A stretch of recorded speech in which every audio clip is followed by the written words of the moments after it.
Welcome back to English Plot Twist. This is your premium space to master the fluent, elite American English you have always dreamed of. Forget dry grammar rules. Here, we activate your vocabulary and pronunciation naturally through highly addictive, cinematic stories. If you are ready to elevate your skills and unlock your ultimate confidence, sit back and listen closely. The Sound of Silence. Ethan was a 35-year-old defense attorney in New York City. He was incredibly wealthy, highly successful, and famous for winning the most difficult cases in court. However, Ethan had a major flaw.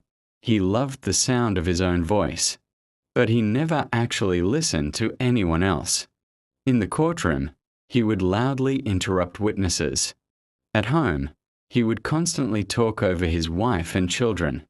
He believed that the loudest person in the room was always the smartest, and that listening was a sign of weakness. One Monday morning, after a long, exhausting speech in front of a judge, Ethan suddenly felt a sharp pain in his throat. By afternoon, he could not make a single sound. He rushed to the hospital, where a doctor examined him and delivered a shocking diagnosis. Ethan had a temporary vocal cord injury. He was strictly forbidden from speaking, whispering, or making any noise for exactly 7 days. Ethan was terrified. How could a powerful lawyer survive a whole week without talking? The first 2 days were absolute torture for him. He sat in his office, unable to shout orders at his assistants. He sat at the dinner table, unable to control the conversation. But by the 3rd day, a strange transformation began to happen. Because he could not speak, Ethan was forced to do something he had never done before.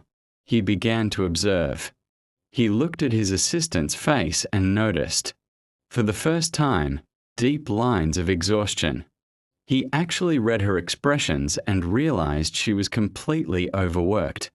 Instead of writing a demanding note, he bought her a warm cup of coffee and wrote a simple text. "Thank you for your hard work. Please go home early today." The assistant looked up, her eyes wide with shock and gratitude. That evening at home, Ethan sat quietly on the couch.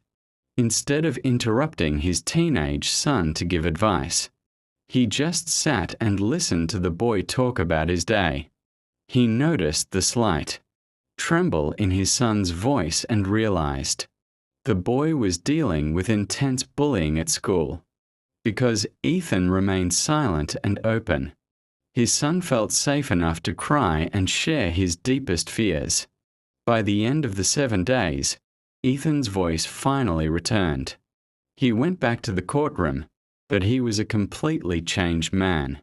He no longer shouted or interrupted.